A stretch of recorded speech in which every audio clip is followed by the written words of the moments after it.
Hijo de coruñeses, nació en Buenos Aires hace ahora 58 años, está casado, tiene 2 hijos, es licenciado en Medicina por la Universidad de Santiago y especialista en dermatología y venereología.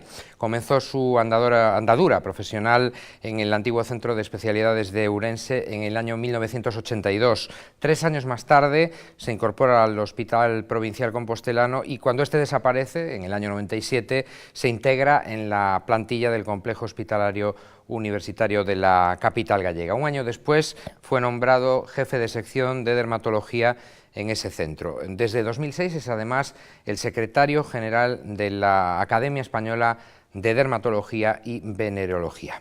Don Hugo Alberto Vázquez, muy buenas noches. Hola, buenas noches. Gracias, Pablo, por estar con nosotros. Gracias a vosotros. Ya estuvo en una ocasión, pero hoy vamos a hablar de asuntos diferentes. En aquella ocasión nos centrábamos más en el melanoma, en el cáncer de piel.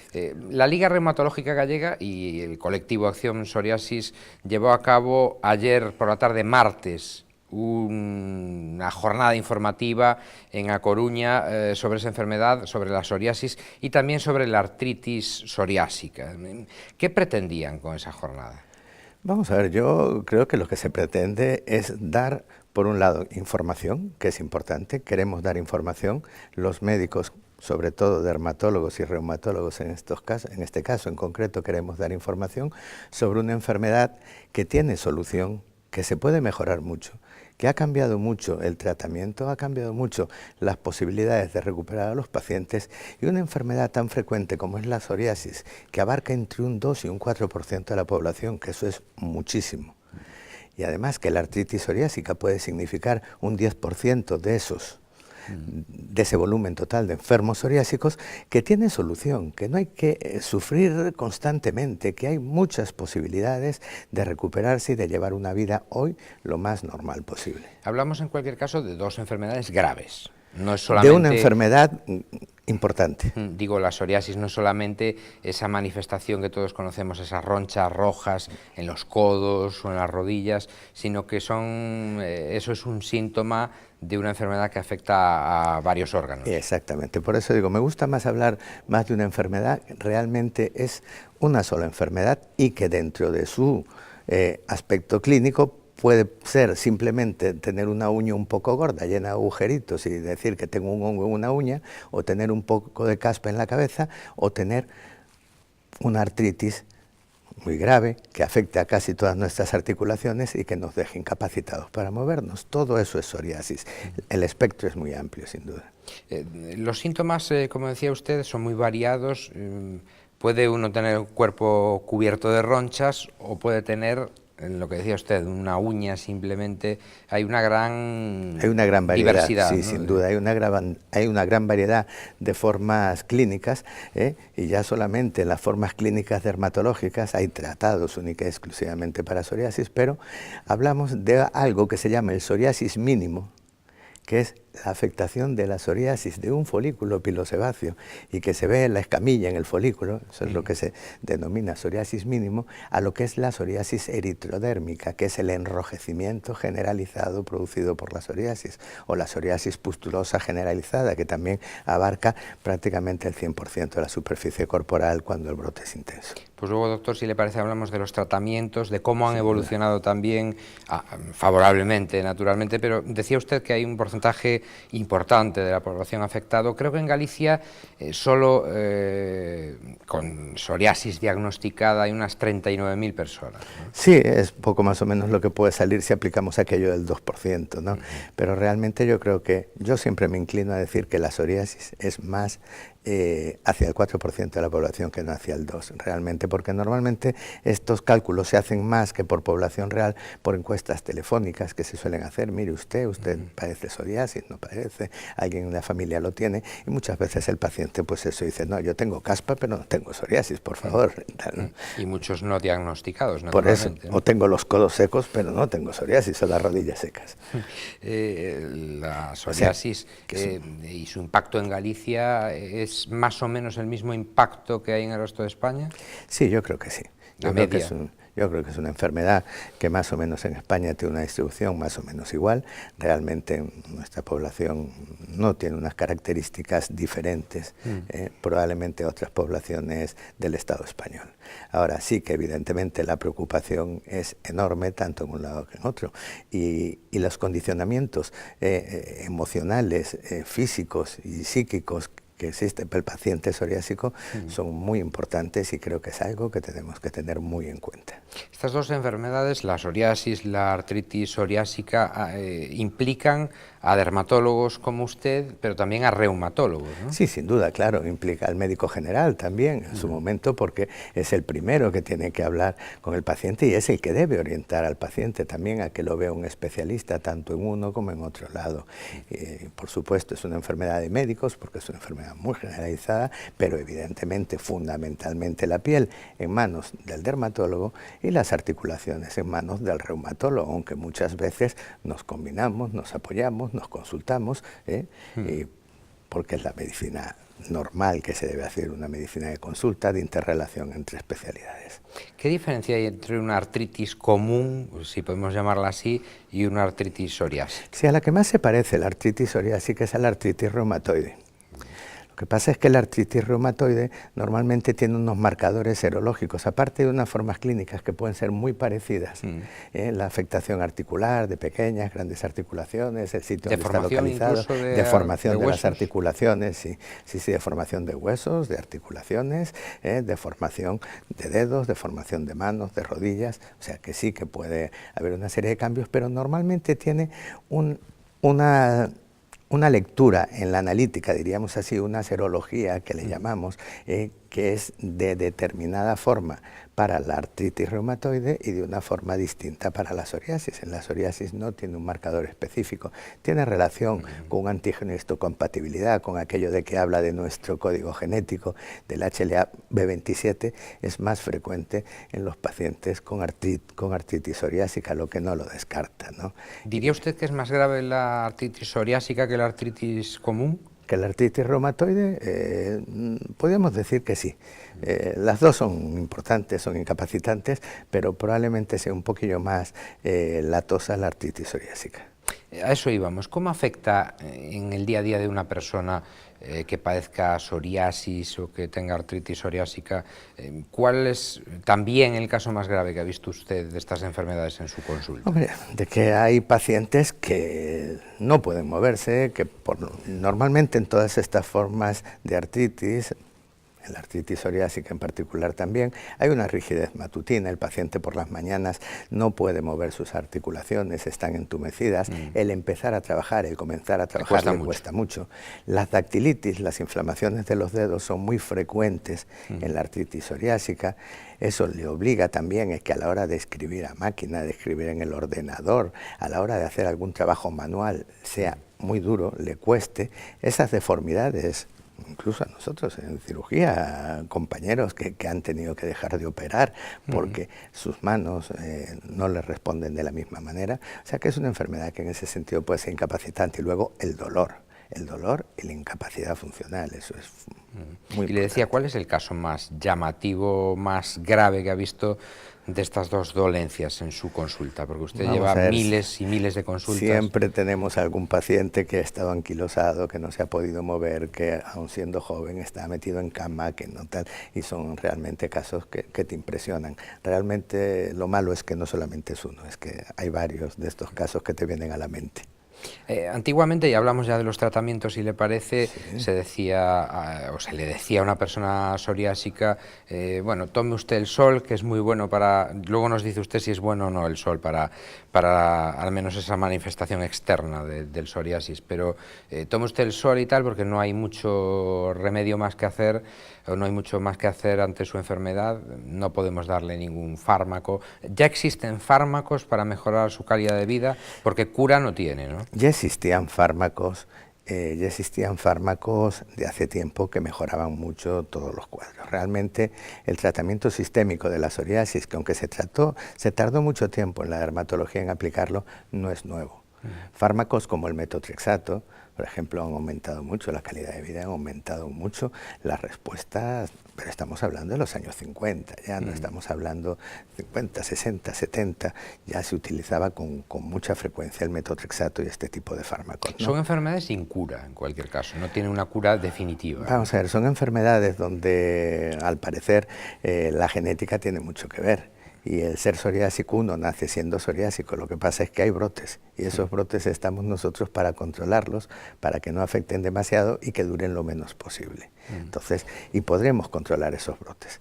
Luego llegaron la ciclosporina, otros antiinflamatorios, o sea que la psoriasis y la artritis psoriásica, con el metotrexato, ya aquello fue algo importante. Una serie de antiinflamatorios y otro tipo de tratamientos han venido también a ayudar. Y últimamente los llamados tratamientos biológicos, aquellos tratamientos donde hemos sabido qué parte de la inflamación está de alguna manera alterada en determinadas enfermedades, nos ha hecho fabricar determinadas sustancias que bloquean esa parte de la inflamación. Por ejemplo, en la psoriasis, pues normalmente actuamos sobre mediadores de la inflamación, entre el famoso entre las interleuquinas, por ejemplo, o en los linfocitos T, o también en el factor de necrosis tumoral. O sea, son factores inflamatorios en los que hemos creado anticuerpos o sustancias, proteínas de fusión, que pueden bloquear esa acción inflamatoria sin perjudicar al resto de la inflamación y sin perjudicar al resto de la inmunidad del paciente, con lo cual somos más específicos y hacemos muchísimo menos daño, y son fármacos de una gran calidad. Digamos que es un bombardeo más directo y con menos efectos secundarios. Exactamente, ¿no? Que también tiene un problema. El sol, doctor, ¿es bueno o es malo para un psoriásico? El sol es bueno para la mayoría de los psoriásicos. El 80% de los pacientes con psoriasis suelen mejorar con el sol. No la quita, pero sí que suele mejorar. En la artritis, el calorcillo del sol tampoco viene mal. Después hay tratamientos que, como sabéis, en la psoriasis cutánea, la utilización de lo que llamamos PUVA, que no tienen nada que ver, más que las siglas coinciden y que la luz ultravioleta A se utiliza, el PUVA, que es la fotoquimioterapia con luz ultravioleta A o incluso también con luz ultravioleta B, de alguna manera activa un medicamento que se le da al paciente y que ese medicamento se activa en la piel cuando le da la luz ultravioleta. Digámoslo para que todo el mundo entienda, serían como los rayos buenos del sol. Los rayos que le podemos sacar partidos del sol, porque no son buenos. Lo que pasa es que utilizando determinados tipos de medicamentos necesitamos muy poquito de esos rayos. Y luego el sol para la artritis viene muy bien. El efecto infrarrojo del sol, el efecto del calor, el efecto del relax del sol, eso viene bien también. Por lo tanto, el sol ayuda en la mayoría de los pacientes. ¿Y dieta o determinados hábitos de vida que mejoren también la calidad de vida y el estado del paciente? Por mucho que se diga, por mucho que se haya buscado, que se haya comentado, nadie ha demostrado que ningún alimento vaya a influir en la psoriasis. Sí, de momento al menos, ¿no? Sí que influyen. Por ejemplo, evolucionan bastante mal los pacientes con psoriasis que tienen sobrepeso. Pacientes con síndrome metabólico o con obesidades importantes, cosas que están muy de moda, son las psoriasis más rebeldes y más difíciles que solemos tener. Bueno, y pero otro la tema, obesidad ya es mala en general para todo. Pero curiosamente en la psoriasis mucho más. Son los pacientes más rebeldes que solemos tener. Y el alcoholismo también. Le decía, ¿es posible, doctor, prevenir el psoriasis, evitar padecerla por haber adoptado ciertas medidas, o cuando uno tiene ya esa carga genética ya es imparable? No, vamos a ver, hay que evitar desencadenantes, sin dudas. Todos sabemos que las infecciones mal controladas, sobre todo en los niños, es muy frecuente que después de una amigdalitis maltratada, o de tener una muela picada, o de tener una infección urinaria, pues que hay un brote de psoriasis. Entonces debemos siempre tener muy en cuenta en la persona con antecedentes psoriásicos o con psoriasis, lo debíamos hacer todo, pero bueno, todos, pero que más tratar bien las infecciones de garganta, por ejemplo, el tiempo que te marca el pediatra o el médico, que si son 10 días de antibióticos, son 10 días, no son ni 2 ni 3, no son los 10. Que la muela picada hay que mirarla cuanto antes, no cuando tengamos un socavón ahí metido en la boca, que la sinusitis, pues son para tratarlas también, o sea que hay que hacerle caso a nuestras infecciones crónicas, a nuestras infecciones larvadas que de alguna manera nos pueden empeorar. Y saber que si algún día nos cabreamos mucho con la mujer, con los amigos y tal, en una situación de estrés muy fuerte, si somos psoriásicos podemos tener un brote. Pues evitar también los cabreos. Porque la tensión es mala también, ¿no? El estrés es malo. Y completar naturalmente los tratamientos antibióticos cuando nos lo receta el médico, ¿no? Vayamos otra vez dejemos el psoriasis, la artritis psoriásica, al sol, que es el tema que quizás sobre el que gira gran parte de su profesión a día de hoy, ¿no? Todo hay que decirlo. ¿Debemos temer al sol? Es decir, ¿debemos echarnos, por ejemplo, crema siempre en primavera, en verano, aquí en Galicia? Vamos a ver, crema, si lo que queremos evitar son las arrugas, evidentemente las cremas antiarrugas del invierno tendrán que llevar un fotoprotector igual, ¿no?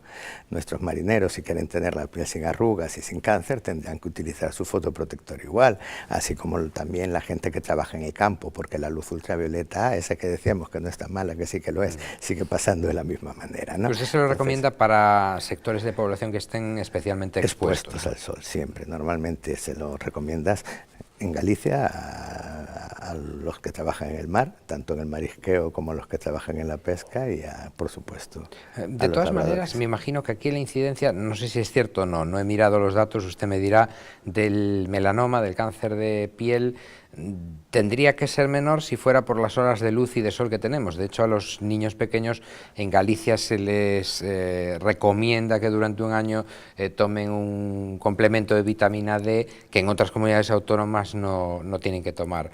¿Es así o eso es falso? Vamos a ver, si vivimos aquí es porque nuestra piel es más clara y nos hemos venido aquí arriba para que no nos haga daño tanto el sol, ¿no? Vaya, yo creí que nos íbamos a beneficiar de la lluvia por una vez. Nos beneficiamos de la lluvia, pero nuestra piel también es mucho más clara que la de las otras latitudes donde se defienden mejor del sol.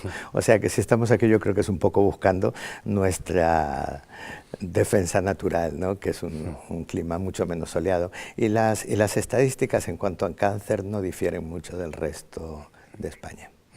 ¿Una quemadura solar en un niño es mucho más peligrosa que en un adulto? Por supuesto, tiene un efecto multiplicador.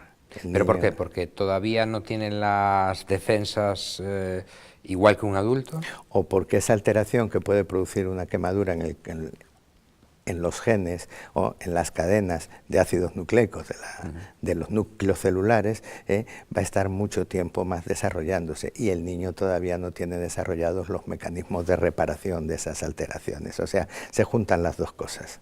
En líneas generales diría usted que los dermatólogos actuales, no sé si usted, creo que no, están un poco obsesionados con el asunto del melanoma. ¿Con el sol, con el melanoma? No, con el melanoma lo que tenemos es un reto. Prácticamente curamos el 90% de los cánceres.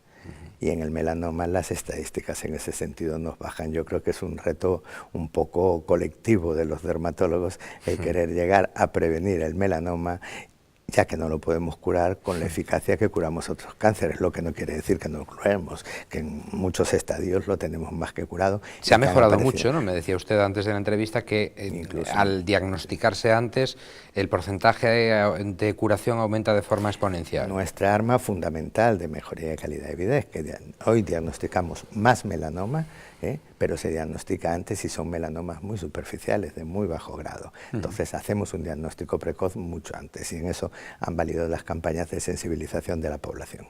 Y ahí sí se puede lograr la curación completa, ¿no? Totalmente. Es decir, un paciente podría vivir un melanoma toda su grado vida... 1 es un 100% de curación. Un melanoma grado 2 hablamos de un 80, un 90% de curación. En el grado 3 ya no vamos a decir las cifras son bajando. Más inciertas, 60-40, y entonces ya hablamos de otra, pero bueno, 60-40 que tampoco no son grandes, pero que bueno, a partir de un 4 y de un 5 evidentemente las estadísticas invierten. Vamos teniendo nuevos fármacos, de esos fármacos biológicos que hablábamos antes que se utilizan para la psoriasis, también se están haciendo anticuerpos contra determinadas mutaciones o alteraciones de las células del melanoma y de otros cánceres de piel, o sea que se va avanzando mucho en esto. ¿Y la ayuda de los genetistas en ese campo del melanoma también está siendo importante o más en la que hablábamos antes, por ejemplo, en el psoriasis y artritis psoriásica? Yo creo que en todo, que hoy por hoy en el diseño de fármacos, biotecnólogos, genetistas y clínicos estamos mucho más coordinados que antes, ¿no? Buscando alternativas.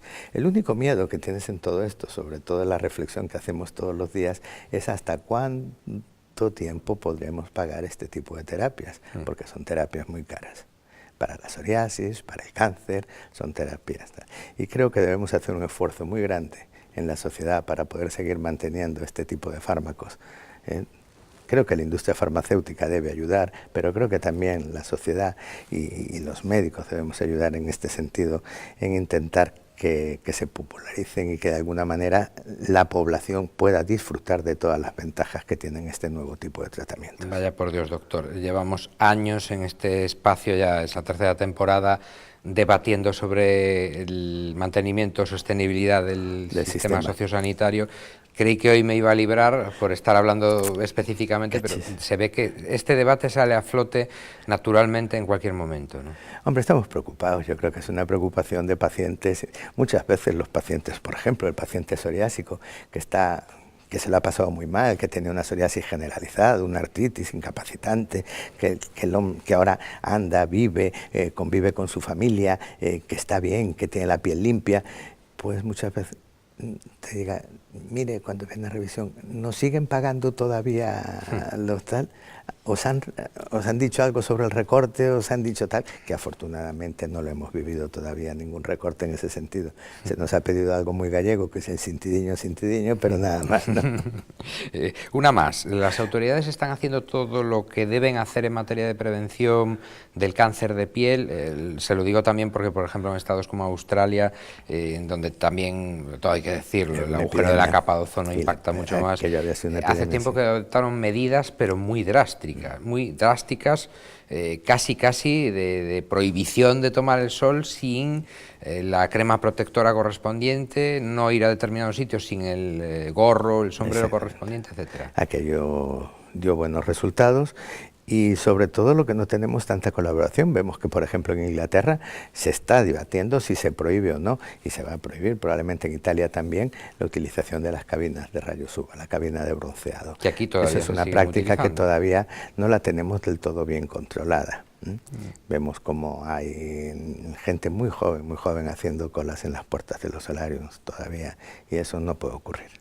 Ahí sí que le haría usted un llamamiento a la administración, ¿no? Por supuesto, un poco de que hiciéramos en todas las comunidades autónomas pues lo mismo y hacerlo bien. Pero usted establecería un tope de horas en las que se puedan utilizar esas máquinas. Yo creo que no hay o directamente topes. Eliminaría o prohibiría. No, yo lo que haría es seguir las recomendaciones a rajatabla de la Organización Mundial de la Salud, que creo que es lo que debemos hacer. Y lo hemos seguido en otros sitios, lo hemos seguido en el tabaco, lo hemos seguido en... Yo creo que un poco ya es hora de que también en la piel nos tomemos las cosas en serio. ¿Pero qué dice la OMS en ese caso concretamente? La OMS nos llama, o sea, tiene catalogadas las máquinas de luz ultravioleta, las tiene catalogadas como artefactos que inducen a la producción de cáncer de piel. Exactamente igual que los rayos X y tal, están en esa categoría de aparataje. Eso necesita una serie de cuidados y una serie de conocimientos hacia la opinión pública. También nos dice la OMS que una persona que haya ido al solarium antes de los 30 años tiene más posibilidades de desarrollar, un porcentaje bastante elevado de posibilidades, pero muy llamativo, de desarrollar un melanoma que el resto de la población. Y eso está ahí, eso está escrito y eso le damos vueltas. Pero bueno. Pero parece pues que no. Con ese llamamiento terminamos. Don Hugo Alberto Vázquez Veiga, gracias por estar con nosotros, como había estado en la anterior ocasión, y por hacernos esta consulta gratuita que nos ha hecho esta noche. Gracias. Encantado, y eso es además lo que nos gusta a los médicos, difundir nuestra especialidad e intentar ayudar de muchas maneras, y una de ellas es la televisión, evidentemente, difundir las enfermedades para que se conozcan mejor y se curen mejor. Buenas noches. Buenas noches. Y ustedes saben que tienen una cita aquí con nosotros, de lunes a jueves, Nove Acción, en Popular Televisión Galicia, a eso de las 9:30. Que pasen una feliz jornada, lo que queda de ella. Muy bien.